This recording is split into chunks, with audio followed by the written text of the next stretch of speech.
Quick IAS compose your dream. Hello दोस्तों, quick IAS में आपका स्वागत है।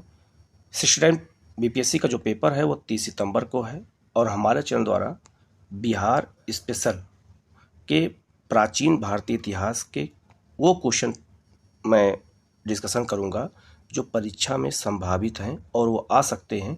और आज का टॉपिक है इतिहास जानने के स्रोत बिहार के संदर्भ में, पाषाण काल बिहार के संदर्भ में और ताम पाषाण काल बिहार के संदर्भ में। ठीक है, तो ये 3 टॉपिक को मैं एक साथ कवर करूंगा और टॉपिक वाइज आपको अलग अलग नोट्स लगातार मिलते रहेंगे। ठीक है, और सारे क्वेश्चन हम डिस्कशन करेंगे वो क्वेश्चन बीपीएससी में आ सकते हैं, वो संभावित क्वेश्चन है। ठीक है, क्योंकि बीपीएससी का जो पेपर है वो 30 सितंबर को है और टाइम बहुत कम है। और जो बीपीएससी स्पेशल के हिस्ट्री के क्वेश्चन हैं वो हम प्राचीन काल, मध्यकाल और आधुनिक काल सभी क्वेश्चन के हम यहाँ चर्चा करेंगे।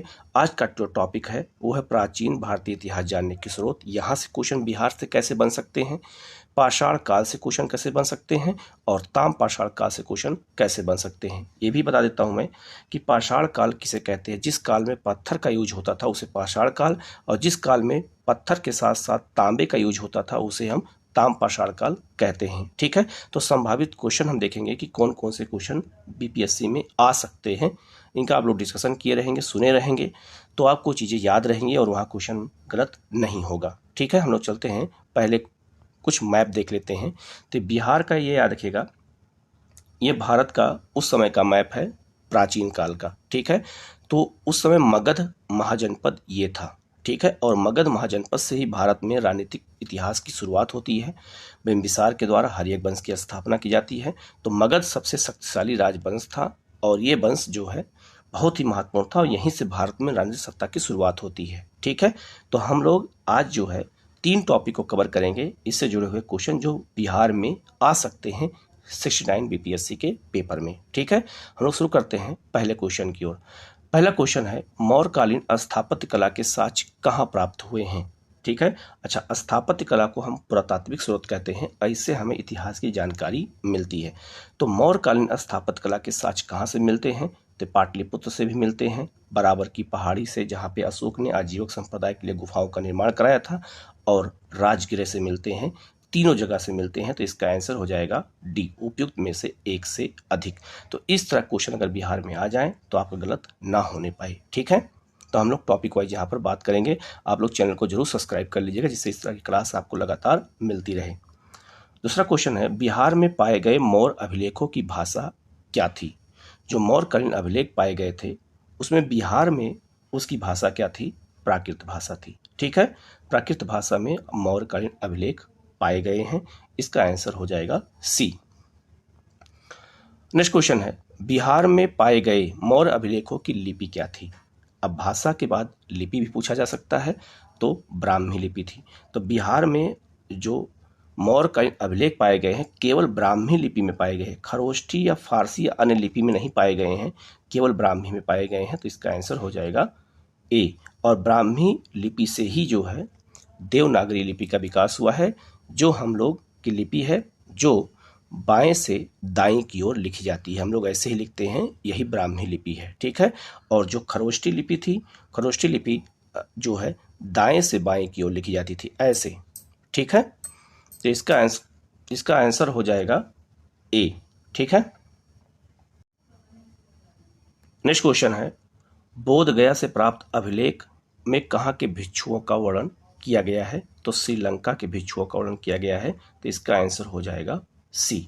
ठीक है, ये सारे क्वेश्चन बिहार स्पेशल हिस्ट्री के क्वेश्चन हैं, ये भी याद रखिएगा। ठीक है, नेक्स्ट क्वेश्चन है, प्राचीन पाटलिपुत्र के संबंध में जानकारी के स्रोत क्या हैं।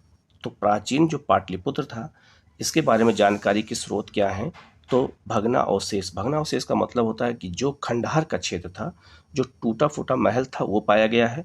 यात्रा वृत्तांत, जो भी भारत में आया, चाहे वो मेगास्थनीज हो, तो भारत में जब मेगास्थनीज आया था तो उसने पाटलिपुत्र का वर्णन किया है। ठीक है, और धार्मिक ग्रंथों में भी पाटलिपुत्र की जानकारी मिलती है, तो इसका आंसर हो जाएगा डी, उपयुक्त में से एक से अधिक। ठीक है, नेक्स्ट क्वेश्चन है, अशोक का लघु शिलालेख एक प्राप्त हुआ है कहाँ से। तो अशोक का लघु शिलालेख ये सासाराम से प्राप्त हुआ है, तो इसका आंसर हो जाएगा ए। ठीक है, नेक्स्ट है बिहार के किस भाग से सर्वप्रथम पूरा पाषाणकालीन औजार प्राप्त हुए हैं? तो बिहार में पूरा पाषाणकालीन औजार कहाँ से मिले हैं, ये क्वेश्चन आपसे पूछा जाएगा दक्षिणी बिहार से। अगर ये बिहार का मैप देखा जाए, ठीक है, यह बिहार का मैप है, तो बिहार का जो ये दक्षिणी वाला क्षेत्र है, यहीं से पूरा पाषाणकालीन औजार पाए गए हैं। तो इसका आंसर हो जाएगा ए। ठीक है। नेक्स्ट है जातक कथाओं में स्वर्ण सिक्के हेतु किस शब्द का प्रयोग किया गया है? जातक कथा बौद्ध ग्रंथ है एक, इसमें बुद्ध के पूर्व जन्मों की कहानियां मिलती हैं। तो इसमें सोने के सिक्कों को किस नाम से पुकारा गया है? निष्क के नाम से। निष्क को सोने का सिक्का कहते थे, जातक कथा हमें बताता है। तो इसका आंसर हो जाएगा सी। नेक्स्ट क्वेश्चन है निम्न में से किसके लेख नालंदा पाषाण से प्राप्त चलता है कि नालंदा महाविहार को जला दिया गया था? तो नालंदा बिहार को जो नालंदा विश्वविद्यालय था उसको जलाने का साक्ष्य हमें कहाँ से मिलता है? तो ये महिपाल के अभिलेख से मिलता है। महिपाल का जो अभिलेख था नालंदा में, ये हमें वहीं से पता चलता है कि बख्तियार खिलजी ने जो है नालंदा विश्वविद्यालय को जलाया था। तो इसका आंसर हो जाएगा ए। नेक्स्ट क्वेश्चन है बिहार के किस स्थान से प्रतिहार राजा भोज के सिक्के मिले हैं? प्रतिहार जो राजा थे गुर्जर प्रतिहार, इनकी राजधानी थी कन्नौज, लेकिन उनका साम्राज्य बिहार तक फैला हुआ था। तो राजा भोज के सिक्के बिहार में कहाँ से प्राप्त हुए हैं? तो इसका जो आंसर है वो है नालंदा। नालंदा से प्राप्त हुए हैं, राजा भोज के सिक्के प्राप्त हुए हैं। तो इसका आंसर हो जाएगा सी। नेक्स्ट क्वेश्चन है किस शासक का संबंध मुंगेर ताम्रपत्र अभिलेख से है? मुंगेर बिहार में जिला है, गंगा नदी के किनारे है। तो मुंगेर ताम्रपत्र अभिलेख जो है का संबंध किस राजा से है? तो इसका जो आंसर है वो है देवपाल। देवपाल से संबंध है जो पाल वंश के राजा थे। ठीक है, तो इसका आंसर हो जाएगा बी। नेक्स्ट क्वेश्चन है बिहार पर गढ़वालों के आधिपत्य का प्रमाण मिलता है। गढ़वाल का राजवंश जो था, राजा सुना होगा आप लोगों ने, राजा जयचंद। तो जयचंद गढ़वालों के राजा थे, इनका भी क्षेत्र कन्नौज था। ठीक है, यूपी में जो कन्नौज है, तो इनका आधिपत्य का प्रमाण मिलता है बिहार में। इनका साम्राज्य बिहार तक फैला हुआ था। तो बिहार में उनके जो आधिपत्य की जानकारी हमें कौन देता है? तो मनेर ताम्रपत्र देता है। मनेर ताम्रपत्र गढ़वालों का है। इसी जानकारी मिलती है कि गढ़वालों का साम्राज्य बिहार तक फैला हुआ था। तो इसका आंसर हो जाएगा ए। नेक्स्ट है बिहार में किस तुर्क राजवंश के अभिलेख प्राप्त हुए हैं? तो बिहार में किस तुर्क राजवंश के अभिलेख प्राप्त हुए हैं? तो इसका आंसर है तुगलक वंश के। तुगलक वंश के अभिलेख बिहार में प्राप्त हुए हैं। नेक्स्ट क्वेश्चन है निम्न में बिहार आने वाले प्रमुख चीनी यात्री कौन हैं? तो बिहार आने वाले चीनी यात्री फाहियान भी है, युआन चुआंग। युआन चुआंग ये किसका नाम है? ये हुएन सांग का नाम है। और इस सिंह भी बिहार आए थे। तो इसका आंसर हो जाएगा डी, उपयुक्त में से एक से अधिक। तो इसका आंसर हो जाएगा डी, सभी चीनी यात्री बिहार आए थे। नेक्स्ट क्वेश्चन है मुगल कालीन बिहार में आने वाले प्रथम विदेशी यात्री कौन थे?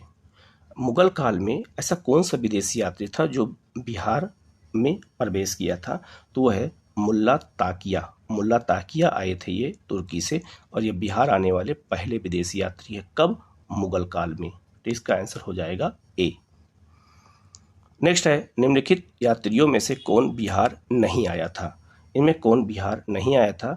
तो मैनरिक बिहार आए थे, जॉन मार्शल भी बिहार आए थे, लेकिन फ्रांसिस बेनियर बिहार नहीं आए थे। तो इसका आंसर हो जाएगा सी। ठीक है। नेक्स्ट क्वेश्चन है निम्न में से किस स्थान से कुमारपाल और स्कंदगुप्त का प्रसिद्ध पाषाण लेख प्राप्त हुआ है? तो गुप्त राजा कुमारगुप्त और स्कंदगुप्त के जो पाषाण अभिलेख हैं वो कहाँ से प्राप्त हुए हैं? बिहार में, तो गया से प्राप्त हुए हैं। तो इसका आंसर हो जाएगा सी। नेक्स्ट है राज्य पुरातत्व निर्देशालय की स्थापना कब की गई? ये बिहार का राज्य पुरातत्व निर्देशालय है जो पुरातात्विक साक्ष्यों की जानकारी का संरक्षण करता है। इसकी स्थापना 1962 में की गई थी। तो इसका आंसर हो जाएगा बी। नेक्स्ट है बिहार के किस क्षेत्र से प्राचीन स्वर्ण सिक्के प्राप्त हुए हैं? तो बिहार के किस क्षेत्र से प्राचीन स्वर्ण सिक्के प्राप्त हुए हैं? तो इसका आंसर उपयुक्त में से कोई नहीं है। पटना, वैशाली, मुंगेर से प्राप्त नहीं हुए हैं, वो नालंदा से प्राप्त हुए हैं। तो इसका आंसर हो जाएगा उपयुक्त में से कोई नहीं। नेक्स्ट क्वेश्चन है, बिहार के किस स्थान से रजत आहत सिक्के प्राप्त हुए हैं? आहत सिक्के जानते किसे कहते हैं? जो ठप्पा मार के बनाए जाते थे उन्हें हम आहत सिक्के कहते थे। ठीक है, तो ये सिक्के बिहार में किस स्थान से प्राप्त हुए हैं? तो ये प्राप्त हुए हैं उपयुक्त में से सभी स्थानों से प्राप्त हुए हैं। फतुहा से भी, मोतिहारी से भी और लोहानीपुर से प्राप्त हुए हैं। हर जगह से प्राप्त हुए हैं, तो इसका आंसर हो जाएगा डी, उपयुक्त में से एक से अधिक। ठीक है, नेक्स्ट क्वेश्चन है, मिथिला के इतिहास के महत्वपूर्ण स्रोत कौन है? मिथिला का इतिहास जानने के महत्वपूर्ण स्रोत कौन है? तो कीर्तिलता भी है, कृति पताका भी है और वर्ण रत्नाकर, ये तीनों ग्रंथों से हमें मिथिला के इतिहास की जानकारी मिलती है। तो इसका आंसर हो जाएगा डी, उपयुक्त में से एक से अधिक। नेक्स्ट क्वेश्चन है, बिहार के गया जिले के अपसड़ से प्राप्त अभिलेख में किस राजवंश के बारे में जानकारी मिलती है? तो बिहार के गया जिले में एक स्थान है अपसड़, तो यहाँ से जो है किसकी जानकारी मिलती है? तो जानकारी मिलती है हर्यक वंश की जानकारी मिलती है। तो इसका जो आंसर है वो हो जाएगा बी। और हर्यक वंश की स्थापना किसने किया था? बिंबिसार ने, और अजातशत्रु उसका पुत्र था। तो ये दोनों महान राजा थे हर्यक वंश के, तो इसका आंसर हो जाएगा बी। नेक्स्ट है, पाल शासकों के बारे में जानकारी मिलती है। तो पाल शासकों के बारे में जानकारी का जो स्रोत है वो देवपाल का मुंगेर अभिलेख से मिलता है, नारायण पाल का भागलपुर अभिलेख से मिलता है और महिपाल प्रथम के नालंदा और मुजफ्फरपुर अभिलेख से मिलते हैं। तो इसका आंसर हो जाएगा डी, उपयुक्त में से एक से अधिक। तो इस तरह अगर क्वेश्चन आते हैं बिहार संदर्भ में हिस्ट्री के, तो गलत होने का चांस ज़्यादा होता है, इसलिए इनको बहुत अच्छे से बारीकी से हमें यहाँ जानना है। नेक्स्ट है, बिहार के लिए सर्वाधिक प्राचीन साहित्यिक स्रोत कौन सा है? तो बिहार के लिए सबसे अधिक प्राचीन साहित्यिक स्रोत कौन है? अथर्ववेद है। तो अथर्ववेद में ही हमें पहली बार बिहार के बारे में जानकारी मिलती है। तो इसका आंसर हो जाएगा ए। नेक्स्ट है, नालंदा के सराय टीला में उत्खनन से प्राप्त हुआ क्या प्राप्त हुआ है? तो नालंदा में सराय टीला नामक स्थान है, वहाँ से क्या मिला है? तो वहाँ से पाल कला के बौद्ध विहार मिले हैं। पाल काल के बौद्ध विहार मिले हैं। कहाँ से? तो नालंदा के सराय टीला से। ये भी बहुत महत्वपूर्ण क्वेश्चन है, याद रखिएगा। ठीक है, नेक्स्ट है, बिहार में बड़े पैमाने पर उत्खनन कार्य करवाने वाला तथा कई प्राचीन स्थलों की खोज करने वाला पुरातात्विकवेत्ता कौन थे? तो वो थे कनिंघम थे। कनिंघम महोदय बिहार में बड़े पैमाने पर उत्खनन करवाया है और कई स्थलों की खोज किया है। किसने? कनिंघम महोदय ने। तो इसका आंसर हो जाएगा सी। नेक्स्ट क्वेश्चन है, पुरातत्ववेत्ता कनिंघम ने बिहार में क्या खोजा था? देखो ऊपर मैंने चर्चा किया था, वही क्वेश्चन आ गया। तो क्या खोजा था? तो ये सारी चीज़ों की खोज किसने किया था? कनिंघम महोदय ने। केसरिया स्तूप चंपारण में, लौरिया रेजका अशोक स्तंभ ये भी वहीं खोजा था, ये चंपारण में है। और याद रखिएगा ये अशोक का स्तंभ है और केसरिया स्तूप भी चंपारण में, ये भी याद रखिएगा, ये भी कनिंघम महोदय ने ही खोजा था। और पाषाण के अवशेषों के आधार पर वैशाली के प्राचीन स्थलों की खोज भी कनिंघम महोदय ने किया था। तो इसका आंसर हो जाएगा डी, उपयुक्त में से एक से अधिक आंसर। ठीक है, नेक्स्ट क्वेश्चन है, विदेह के राजा जनक ने निष्क या सुवर्ण या शतमान उपहार में दिए, यह कहाँ वर्णित है? ये जानकारी हमें कहाँ मिलती है? तो ये जानकारी हमें मिलती है बृहदारण्यक उपनिषद में। तो इसका आंसर हो जाएगा ए। ठीक है, और विदेह के राजा जनक मिथिला के क्षेत्र के राजा थे। ठीक है, नेक्स्ट है, बिहार के किस स्थान से नवपाषाणकालीन हड्डी के उपकरण मिले हैं? तो नवपाषाणकालीन हड्डी के उपकरण बिहार में कहाँ पाए गए हैं? ये बहुत ही महत्वपूर्ण क्वेश्चन है। ठीक है, और इसका आंसर याद रखिएगा सुनेवर में पाए गए हैं। तो इसका आंसर हो जाएगा सी। ठीक है, नेक्स्ट है, बौद्ध धार्मिक साहित्य में कौन सा ग्रंथ प्राचीन बिहार के इतिहास के संदर्भ में जानकारी का स्रोत है? ठीक है, तो जानकारी का स्रोत कौन है? ठीक है, तो जो इसका जो आंसर है वो हो जाएगा आपका बी, दीर्घ निकाय है, जो बिहार के संदर्भ में जानकारी देता है। बौद्ध साहित्य का ग्रंथ है दीर्घ निकाय। ठीक है, नेक्स्ट है, अपसड़। अपसड़ अब कहाँ है? ये गया में है। एक मंदिर का भग्नावशेष, अब भग्नावशेष मतलब होता है टूटा फूटा क्षेत्र जो खंडहर हो जाता है, उसे भग्नावशेष कहते हैं, प्राप्त हुआ है। इसके दीवारों पर कथा दृश्य अंकित हैं। तो उस मंदिर के दीवारों पर किस कथा का दृश्य अंकित है? रामायण के। मंदिर के दीवार पर रामायण के अलग अलग दृश्यों को वहां पर दिखाया गया है मंदिर की दीवारों पर। तो इसका आंसर हो जाएगा सी। नेक्स्ट है, निम्नलिखित में से किस ग्रंथ में मगध क्षेत्र में रहने वाले लोगों के लिए वात्य शब्द का प्रयोग किया गया है? तो इसका जो आंसर है वो हो जाएगा, बहुत ही महत्वपूर्ण है, और इसका आंसर हो जाएगा ए, ऋग्वेद में। ठीक है। नेक्स्ट है, बिहार क्षेत्र की चर्चा सर्वप्रथम किस साहित्यिक रचना में मिलती है? तो बिहार की रचना सर्वप्रथम किस साहित्य में मिलता है अगर आपसे ये पूछा जाए तो ये शतपथ ब्राह्मण में मिलता है। तो इसका आंसर हो जाएगा सी। नेक्स्ट क्वेश्चन है, मूल रूप से बिहार शब्द का अर्थ क्या होता है? बौद्ध मठ। जहाँ बुद्ध धर्म के लोग जिस जगह पे रहते थे उसको हम बिहार कहते थे, वहीं से बिहार का नाम पड़ गया, राज्य का नाम बिहार। नेक्स्ट क्वेश्चन है, कौटिल्य का अर्थशास्त्र कितने अधिकरण में बटा हुआ है? अधिकरण का मतलब होता है अध्याय। तो 15 अध्याय में कौटिल्य का अर्थशास्त्र बटा हुआ है। इसमें 180 प्रकरण हैं। ठीक है, ये भी याद रखिएगा। और 4000 श्लोक पाए जाते हैं किसमें? तो कौटिल्य के अर्थशास्त्र में। तो इसका आंसर हो जाएगा सी। ठीक है। नेक्स्ट है, बिहार में आदि मानव के निवास के आरंभिक साक्ष्य कहाँ से पाए गए हैं? तो बिहार में आदि मानव रहते थे, उसके साक्ष्य कहाँ से पाए गए हैं? तो उसके साक्ष्य मिले हैं मुंगेर और नालंदा से। तो इसका आंसर हो जाएगा बी। ठीक है। नेक्स्ट है, बिहार में आदि मानव की उपस्थिति के आरंभिक साक्ष्य किस युग के हैं? तो आदि मानव तो पाए गए कहाँ पे? नालंदा मुंगेर में। लेकिन आदि मानव के साक्ष्य कहाँ, किस युग के हैं? तो युग का नाम क्या है? पूर्व प्रशस्तर युग या पूर्व पाषाण काल इसी को कहते हैं। तो प्रशस्तर को पाषाण काल भी कहा जाता है। तो इसका आंसर हो जाएगा ए। ठीक है। नेक्स्ट है, बिहार के किस स्थान के उत्खनन से पूरा पाषाणकालीन युगीन अवशेष प्राप्त हुए हैं? तो बिहार के किस स्थान से पूरा पाषाणकालीन अवशेष प्राप्त हुए हैं? इसका आंसर हो जाएगा उपयुक्त में से एक से अधिक, पटना से भी, मुंगेर से भी और नालंदा से। तो इसका आंसर हो जाएगा डी। नेक्स्ट है, पूर्व ऐतिहासिक स्थल चिरांद वर्तमान में किस जिले में स्थित है? तो ये चिरांद जो है ये भी नवपाषाण काल का बिहार में है। और चिरांद किस जिले में स्थित है? तो ये सारण जिले में स्थित है। इसका आंसर हो जाएगा ए। नेक्स्ट है, पूर्व ऐतिहासिक स्थल चेचर वर्तमान बिहार के किस जिले में है? तो चेचर भी एक स्थल है पाषाण काल का। ये बिहार में कहाँ से मिला है? तो ये वैशाली जिले में स्थित है चेचर। ठीक है। नेक्स्ट है, बिहार के किस स्थान से पूरा पाषाण युगीन उपकरण प्राप्त हुए हैं? तो पूरा पाषाण कालीन जो उपकरण मिले हुए हैं वो कहाँ से मिले हैं? तो इसका आंसर हो जाएगा डी, उपयुक्त में से एक से अधिक।